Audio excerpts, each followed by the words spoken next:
So, good morning. I'm here this morning with Tina, and we're going to be talking about starting up a small business with a slightly different lens to what I normally look at. Today, we're looking at the lens of trying to help charities. So, first of all, Tina, welcome, and I'll get you to introduce yourself.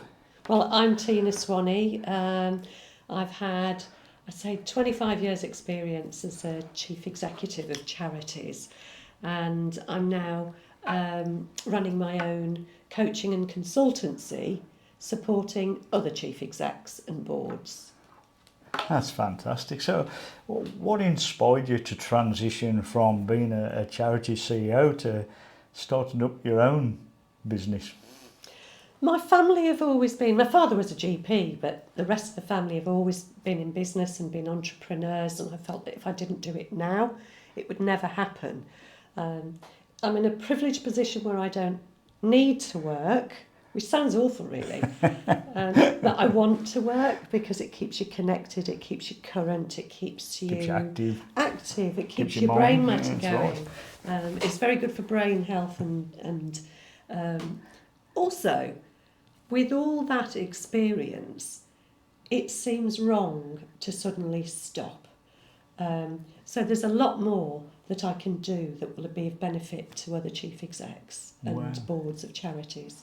So that's a real big transition because suddenly you're no longer a CEO with all the support around you, the director of everything, as I often quote. So what's been the biggest challenge so far in establishing your business? And how did you overcome those challenges? The biggest challenge is exactly what you say. Coming from an environment where if there's a strategy, if there's a plan to do, if there's a change to make, as a chief exec, you're surrounded by people. And what I love is pulling people together to get their ideas. And I would say all my successes as a chief exec have largely been down to other people's ideas. That's though where I see my skill. So not having that body of people around me, I've had to create it through networking at the chamber, working with the likes of you. That's how we met. Through training courses, networking, and because I love to learn, I don't look at it as networking. I look at these as learning experiences. So it's really interesting because, like, you've been at the highest point in your career, CEO, and that's a huge position. And then we meet at a startup course. Yes. Starting from the scratch with a whole heap of people who the Birmingham Business Chamber was supporting through startup, and that's how we met. And I guess that's where you start to realise, wow, I may be here in my career, but now I'm starting out.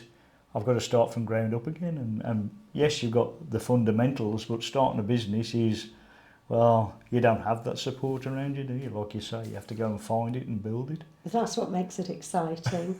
Because it's the excitement of starting a new business that can generate a lot of energy.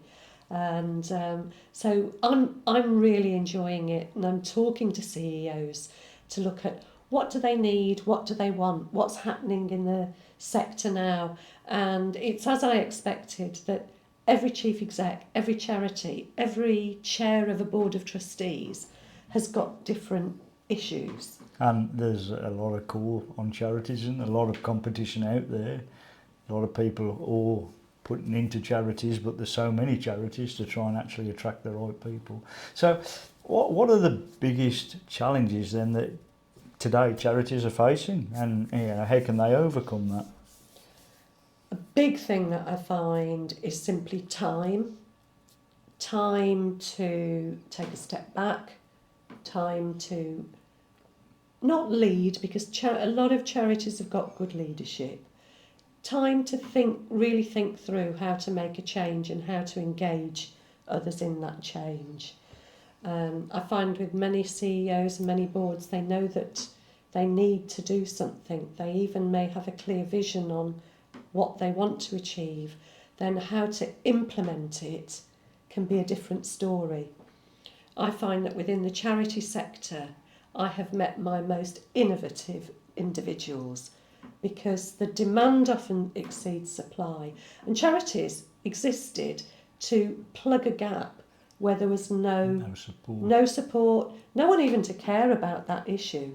And as you have said with your work at the Chamber, you've found how deep those charities dig. Yeah. Without them, the society would be a completely different state. I work for an organisation over in Australia called Latrobe Valley Enterprises, and they were there to support people with a disability, and not just physical, mental as well. And they got, you know, people with very neurodiversity sitting making braille signs. They got another outfit where they were the service that they did for gardening, and so they got all these different services supporting them, and they made some great money.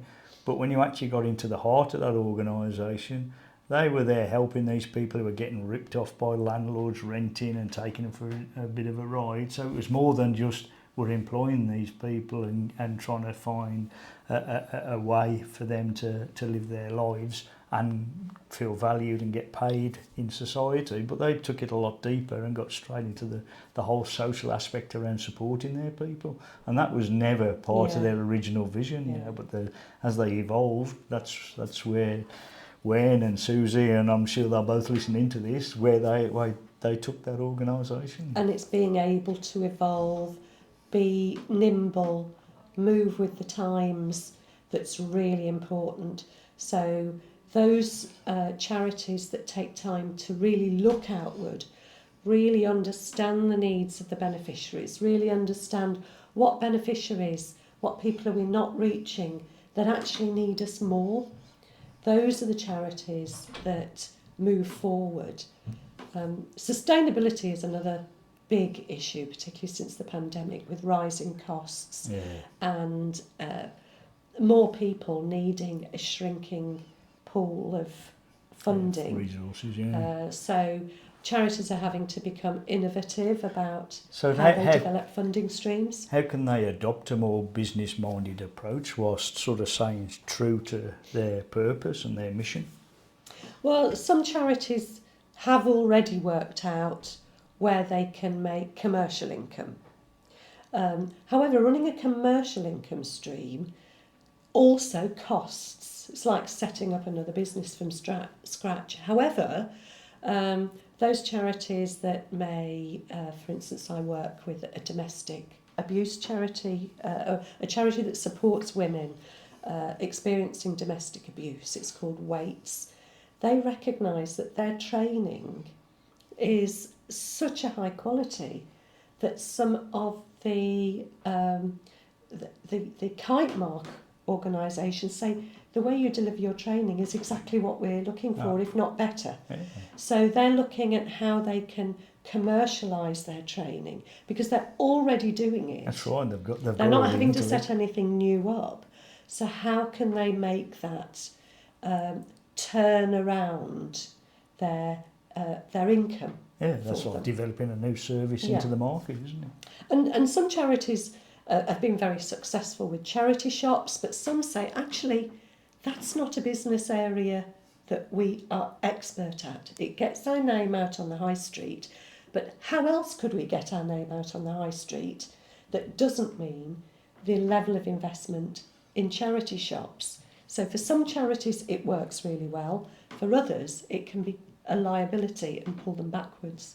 Yeah, wow. Yeah. So if you look at your knowledge in your world of CEO, your world of charity, and now you're into the world of small business and you're setting up yourself, what advice would you give to aspiring startups who are looking to begin their journey? Whatever product or service you develop, I would say, make sure it's driven by what you want to do, because you'll be building something, and if it's something that you actually think, I'm not really, my heart's not in it, so your heart has to be in the business. When I was running Birmingham St Mary's Hospice, a management consultant came to visit us and said, if I had this much passion in my organisation, I'd be worth a fortune now. So that passion for what you're doing will drive you forward. However, it's really important that passion doesn't take over, the heart doesn't take over the head. So it is I've been important there. to make sure you also have a clear vision and you manage the detail of who are your customers, what products and service do they want, how you listen and ask questions to really build a business that people want. Yeah, I often say, and we've just built this up in our new startup course, what is the problem you're trying to solve and who are you solving it for? And if you understand that right from the off and really understand really deep who those customers are and what the different personas are, then, and providing you've got that passion, those three things will set you in good stead for going forward. And if you get a mission match with your customer, then you really are on the road to retaining a customer that works well with you and shares your values. So I think that mission and values match is really important. Everybody's had the difficult customer or the one that doesn't quite work out. And when you dig deep, you often find if it's not a simple misunderstanding, it can often be that your values aren't aligned. Yeah, and I talk about value-driven purpose. If your purpose is to make money, it will take you down a certain path. If your purpose is to support people with a disability, it will take you down a different path. So being clear on your purpose is really, really important. So you built your network around you, and you established your name out there now, and you're building your business. What are some of the other challenges that you're currently dealing with in your mind? I think, again, it is about making sure that you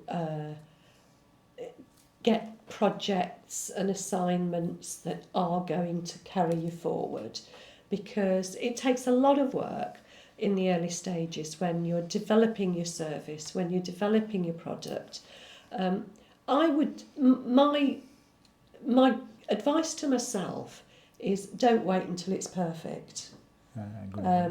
Go out there, get it, talk to people, look at what they want, build relationships. And I think if you keep building relationships, keep asking questions, that's when you learn from your potential customers.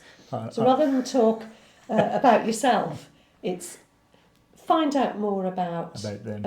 About them. It is about them. Your customers will always be about your CEO, your board, for me anyway, because I'm working with charities. I also do a crossover as well. I'm finding that a lot of what I'm doing aligns with business as well. Yeah. Because some businesses are wanting to develop, for instance, ESG. So I've got a commercial organisation that I'm working with, and we're looking ESG, at sorry? ESG it stands for environment, social issues, and governance, the way you run. Yep. This is becoming a bigger regulatory demand on businesses and small businesses and their suppliers. So it goes down the supply chain. Corporate community and that social. Yeah, it's how you're managing waste. Yeah. And a lot of busy businesses are saying, look, I've got enough to think about, let alone save the planet. So we have to turn it into, how can it save you? Yeah.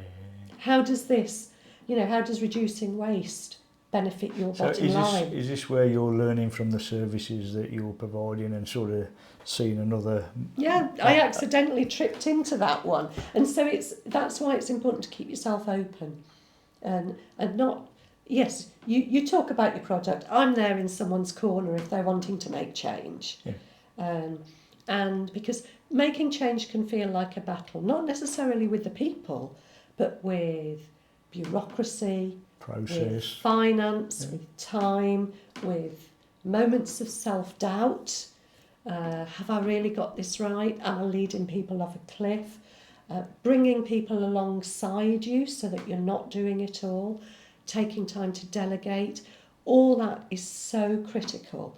Making sure that your board is properly engaged so that the change doesn't catch them out with surprise. They're part of leading this, because a board should be part of leading strategic change. And I suppose in terms of your consultancy services, that's just very similar to consulting with the CEO of a charity versus Absolutely. a business. It's just another avenue that you've discovered on your journey. And I found that what we're really talking about is people. Yes, the world of charities, charitable trusts, community interest companies, that's what I know. I know how they're structured, I know how they engage, I know how they can collaborate. However, what we're really talking about is people. And That's right. Yeah. you know, whether it's a big multi-million pound corporation or a very tiny charity, it's people that matter. Yeah, and that's the one thing I found in my whole career. You know, I've worked at the top end with big corporations, but I love working with the small mum and dads because the problems are the same and we're all human, Yeah. and it is about people. Well, thank you very much for your insights this morning. It's been wonderful having a little chat. Thank you, Neil. No, I'm looking forward to getting the video out there and seeing what the reaction is, because it's a very different slant on it, you know. Absolutely. But again, it's the same topic of business startup, It and is. it's not easy, you know. I remember our early days actually, where you were just trying to work out exactly what the service was, and you know, we've been doing some training together about vision seeding and working out what your purpose is in your organisation, and it is tough at the beginning, and it takes a bit of thinking, and it's also a very lonely place when you first start up. So getting a good network around you is some great advice. So thank you very much this morning, Tina. Thank you.